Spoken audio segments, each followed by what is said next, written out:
I know her from It Takes Two. And Mary Kate and Ashley. Yay! Yay! Mommamoo's a mom who cares. Hasn't seen Friends since it first aired. Amandamoo's a fan, no doubt. Seen it more than she could count. We're so happy you're here too, as we rewatch Friends and we say moo. 2 moo points. Hi, friends. Hi, friends. Episode 9. Mommamoo. I'm Mommamoo. And I'm Amandamoo. And we're here to talk about our moo points. Our opinion on episode 9, which is called The One Where Underdog Gets Away. Very good. Yes. And this was written by Jeff Greenstein and Jeff Strauss. They've written one episode before. And it was directed by James Burrows, which I didn't know. He just is randomly directing every single episode now, it seems. Well, starting off. The first series, season, he does a lot of them. Original air date was November 17th, 1994. And number of viewers, 23.1 million. So another really big audience. People watching, yeah. Mm-hmm. And it's the very first Friends Thanksgiving episode, which is always a very big deal. They usually tend to be one of the best episodes of the season. I don't know if this one is the best of the season, but it's Thanksgiving. I did not come up with a storyline overview. How many storylines are there? There's Joey with his disease. Yes. There's Rachel trying to get to Vale. Monica trying to do the best she can on her first Thanksgiving hosting. Meal, yeah. Chandler hates Thanksgiving. And Ross with his unborn child. And then Phoebe just being the best. Phoebe comes into her own in this episode, I think. There's a lot going on. And that makes it all sound really great. And I'm like, wow, this is good. Okay, so the show opens, cold open at Central Park. We get it's like a little mini cold open with Rachel talking to her boss, who I guess owns the coffee house. Yeah. He doesn't work there too often. Terry. Yeah, Terry. I think he's like the manager, I guess. He's played by Max Wright. Unfortunately, he passed away in 2019. Oh. And he's only in a few episodes of Friends, but he was most well known for his role in Alf. He was the dad character in Alf. Really? He was, yeah. Max Wright. Familiar. Yeah, and so Rachel is talking to Terry, and she's asking very politely if she could get a $100 advance on her paycheck. And he's just like, sweetie, you're a horrible waitress. And she's like, I hear you, but I'm really trying. I'm getting better. And then she's like, does anyone need coffee? And they're like, yes. Everybody in the whole place needed coffee. But she says it so sweetly. I know. Please. She's trying. She's not succeeding. What I thought was hilarious was her asking the customers for an advance on the tips. But what I also love is when she's talking to Terry, her boss, she goes, this job. Yeah. Like it's not real. It's like, playing pretend. This whole job thing. Not taking it seriously. Then the tile sequence is the same. That's the fountain. Yes, it looked familiar. It was, yeah. So then we get into the body of the episode. We go back to Central Park. Ross and Monica. Monica is telling Ross that their parents are going to Puerto Rico, and he's like, no, they're not. They're not. She's hosting. Like, yes, they are. I just talked to them. No, they're not. I'm talking to Mom. I know. I love their interactions. This episode is really cute. Great. Except Ross is so immature. Oh, I know. The whole episode, it's just like Ross. Brother-sister relationship sometimes. My brother is not immature. I would say I'm the more immature one between the two of us. He's the older. My brother's older. I don't want to say his name. He's always been a little man, I mean. Yeah, but Ross should. Well, no, he's pretty, they definitely baby him. The parents do. Anyways, he leaves to go talk to his mom to figure out if this whole Puerto Rico thing is true. Joey shows up wearing makeup, and of course, Chandler has to say, like, what's going on? Yeah. Like, I don't know. And Joey confidently, he's so amazing, he's like, oh, I just got a new job. Meet Joey Tribbiani, actor/model. And so he modeled for some pictures for the City Free Clinic for, like, diseases. Right. He doesn't know what disease he's going to get. He's hoping for Lyme disease. Lyme disease, And then the girls say that one of the guys was really cute for some other disease. Oh, yeah. And then someone says, I hope you get it. Like, yeah, good luck. Not the disease, but I hope you get the... No. And then we find out that Chandler is boycotting all pilgrim holidays. Because there's so many. Yeah. And then Ross comes back and is like, yep, it's true. Can't believe it. Like, Thanksgiving's not going to be the same without Mom. So Monica says, I'll host Thanksgiving. Yeah. I'll make, she is a chef. She's a chef, so, yeah. So she'll host Thanksgiving.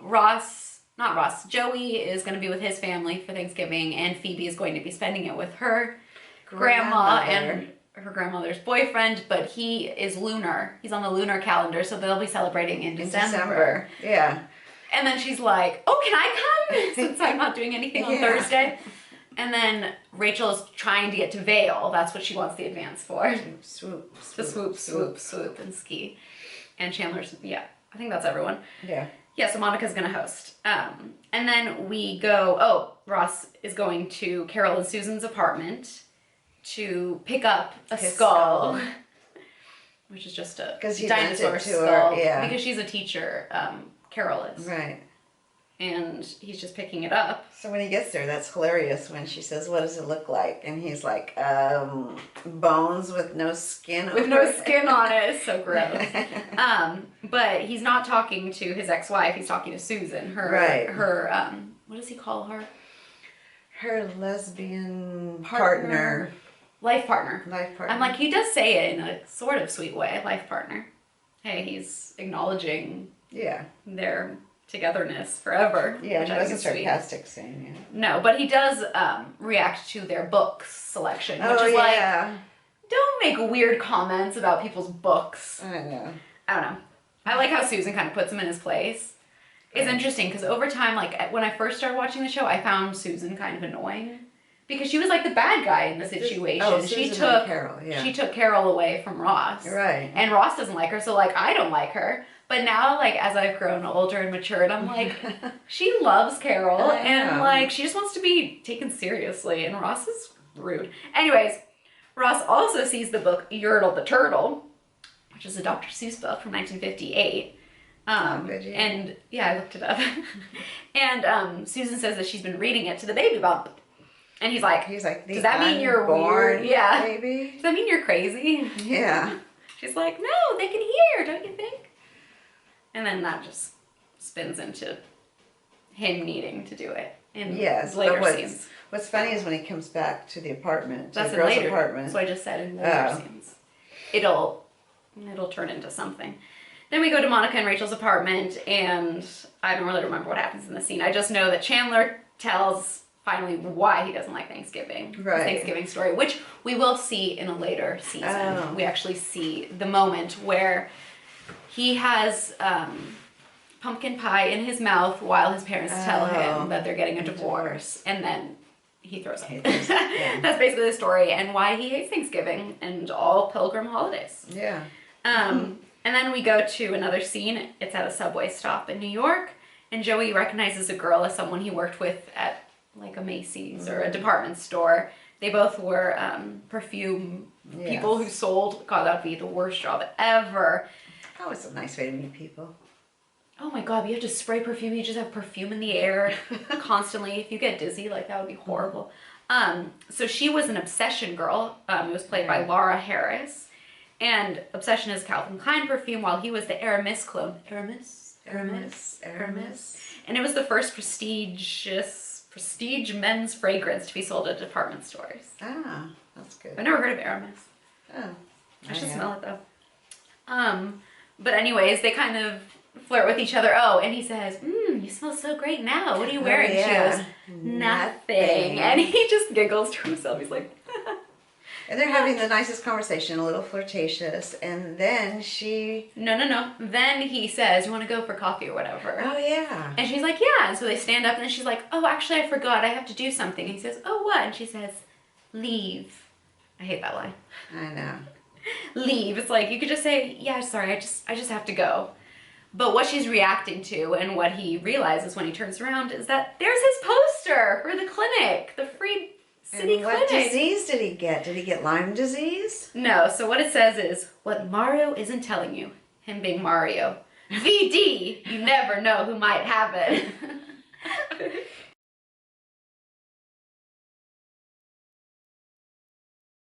And then we see that it's all over the There's city. a montage to the song. Don't stand so close to me. And it's like all over the city. People are putting it up in their windows. It's on billboards. I mean, this is New York City. There's lots of people. Yeah.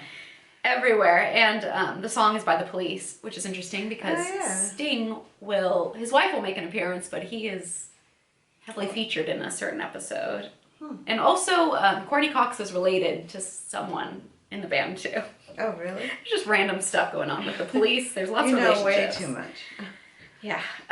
So then we have like a quick little scene at Central Park where Joey walks in and the friends are all there laughing. And he said, so I guess you saw it. And they're like, saw what? No. And Phoebe goes, no, we were just laughing. You know how laughter can be contagious. And then they all... Infectious. And they all start laughing again. And the montage continues. Yeah. And we see some more of the poster being everywhere. So sad. He didn't want to be the VD model. It ruins his holiday, that's for sure. Yes, because his parents... think he has Everyone in his family thinks he has it. So he's not going. He's not going to go. He's not invited anymore. That's horrible. Come on. So the next scene is at Monica and Rachel's apartment where they're getting ready. It's Thanksgiving. They're giving Chandler a to-go bag. Yeah, for his meal. His fixings of basically grilled cheese and something else. And someone, I think it's probably Chandler, mentions Blossom. The movie Blossom. With the TV show. Bialik or whatever. Mayim Bialik. Yeah. 1990 sitcom. Gosh, I don't remember what he was talking about. But, and then, Rachel got her tickets because the friends were like, here, open your mail, just open your mail. And they gave her money. All of them pitched in to help because she did not get the tips. She did not get the advance. So she was able to buy a ticket, a flight to Vail, Colorado. To be with her family. To ski. Swoop. And so she's off. She's like getting ready to go. She's bringing her skis out and they're hitting everything. Oh, yeah. And then Chandler rushes in and he says, you won't believe this. Underdog. The Underdog got away. And I forget. The 80-foot dog is loose over the city.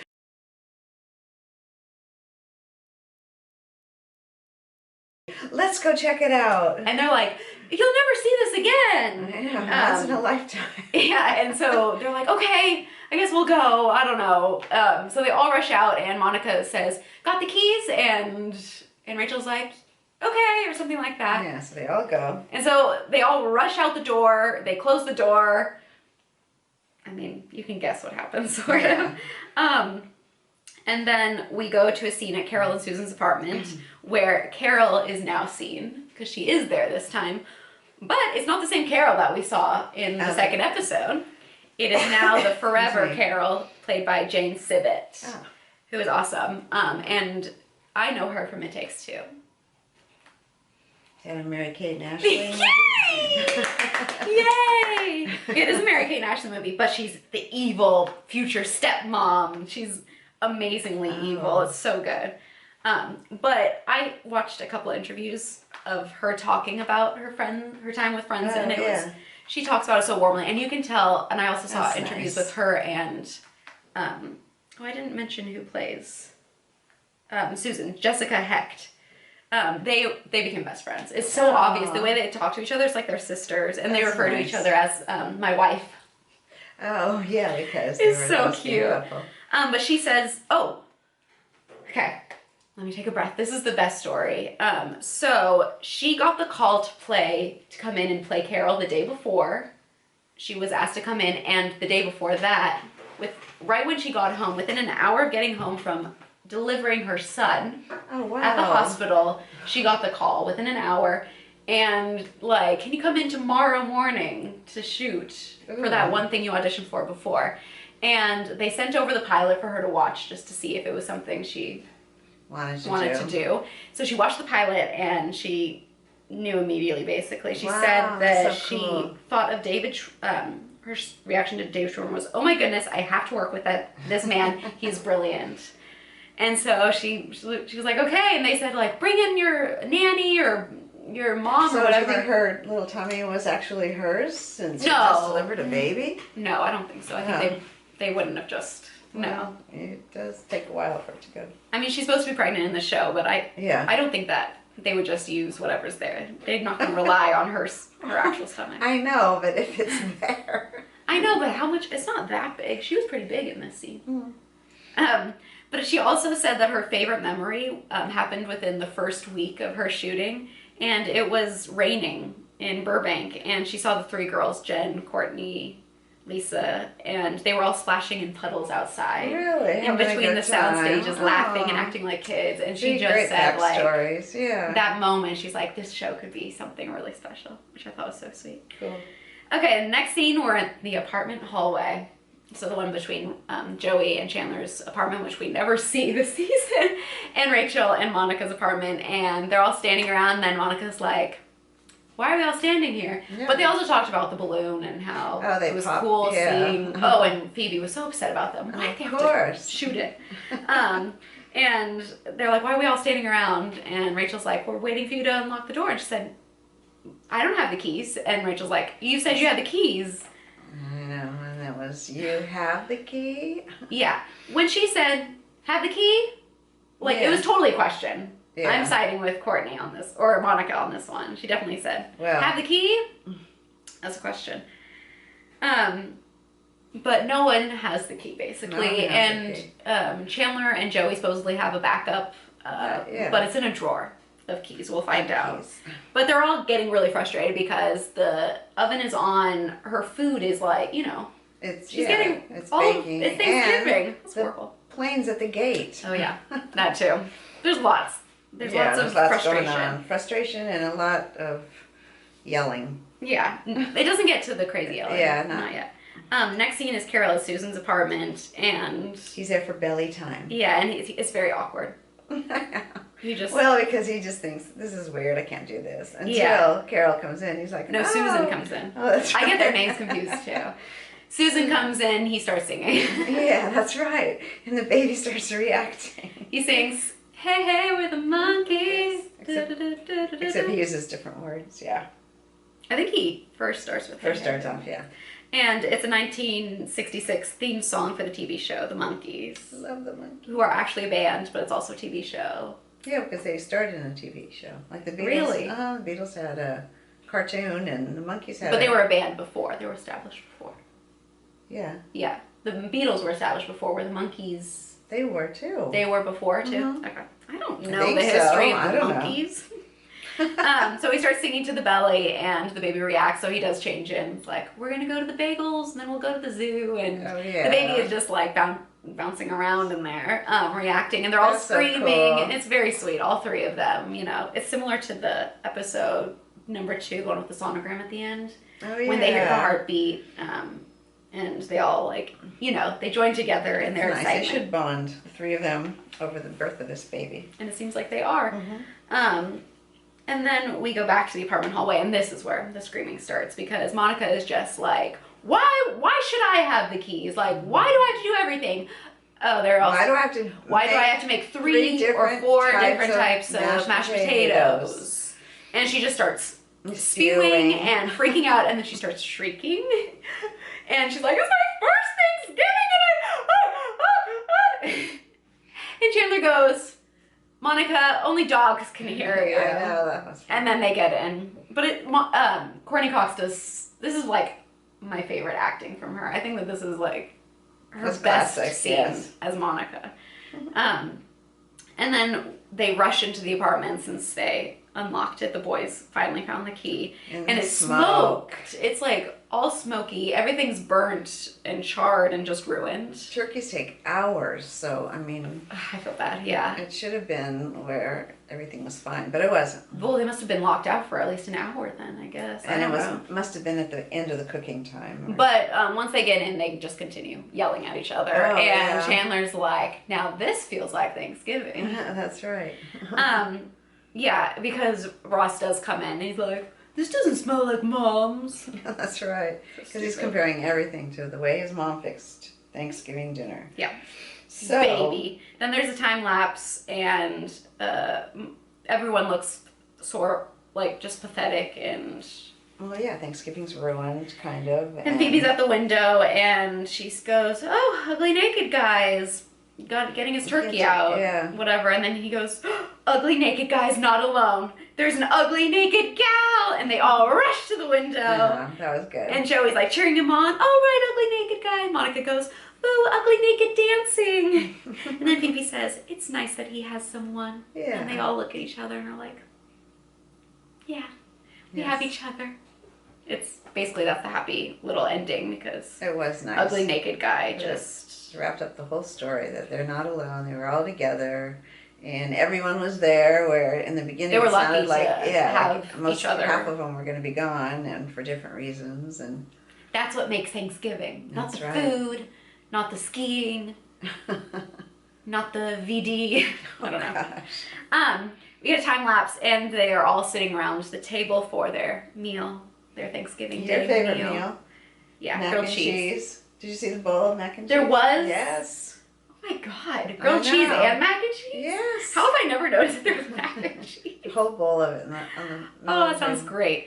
But Chandler asked who wants light cheese and who wants dark cheese. Oh, yeah. What's that? I don't know, but someone said, I don't even want to think know about what the what's dark cheese is. Didn't understand that. But anyways, then Monica's like, "Who wants to split this with me?" And Joey's like, "Oh, I will." And Phoebe's like, "Oh, you have to split it and see who gets the bigger half, like a wishbone." Wishbone, yeah. That's in turkey.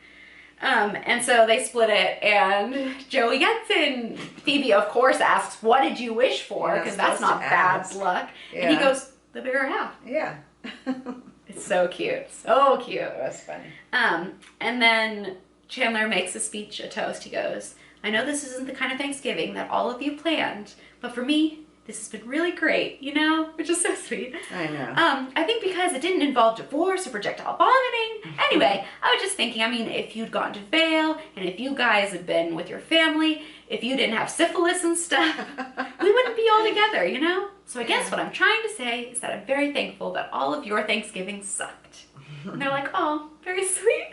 Ross says, "And here's to a lousy Christmas," and Rachel says, "And a crappy New Year." That's right. May all our holidays be like it's this very one. cute. That is a very beautiful nice little ending. Scene.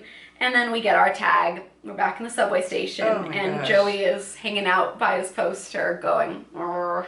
I know. There's no dialogue in the scene, and he's ripping the bottom little part that says the VD part, and the first time he rips it, it says bladder control problem. He has to rip it again because and it says stop wife beating. No, white beating. Yes. White or wife? Wife. Wife beating. White. I don't know what I was thinking. Stop wife beating. Oh my god, that's horrible.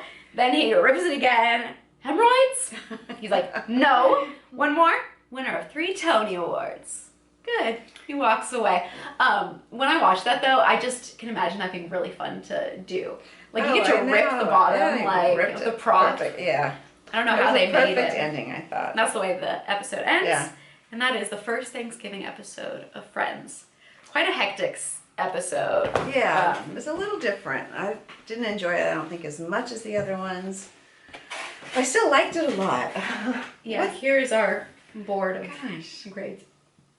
I would do like a 4.5. I feel like I'm the same because, like, I don't want to say it's just. I don't want to do. I really never want to go less than a 5 because I love this these is shows. fine though. When you think of the word "fine," Yeah. it was a fine episode. It was a fine episode. It just I wasn't of the don't same know if I caliber would as say the it was others. good though either. I really like the Joey thing. I think that's really funny. Oh, it was great. And the way they did it with the montage and Just stuff. a little frantic, maybe. A lot of yelling. A lot of. What did we give it? We both gave it a 4.5, but really 4. Yeah, I think so. Fine. A 4. Yeah. Well, what I was going to say before the camera died was that this episode has never been one of my favorite Thanksgiving episodes. Definitely not, but just not one of my favorite Friends episodes. Yeah. I think mainly because they're all angry. Yeah, there's a lot of tension in it. Like, there's some sweet moments, but in general, it does kind of feel like people are just annoyed with each other. Like, I don't know. They're not on their best behavior until the end, and then it's like the sweetest little moment ever. Nice ending. We're going to say our goodbyes. What do we call it? Kind words. I got this off of Peaceful Barb Instagram. What's her actual name? Barb Schmidt. says, repeat after me. I am no longer available for things that make me feel bad. So repeat after me. Yeah. I am no longer available for things that make me feel bad. But anyways. But you didn't finish it. That was the end of it. I thought there was more to it. That's the end of that one. Okay. So happy Thanksgiving. Happy Thanksgiving. If you practice Thanksgiving, and if it's a rough time for you, then or if you don't participate in any pilgrim festivals or holidays, it's okay. No, but like, yeah. I hope you have a great rest of your week. Yes. Bye, friends. Bye.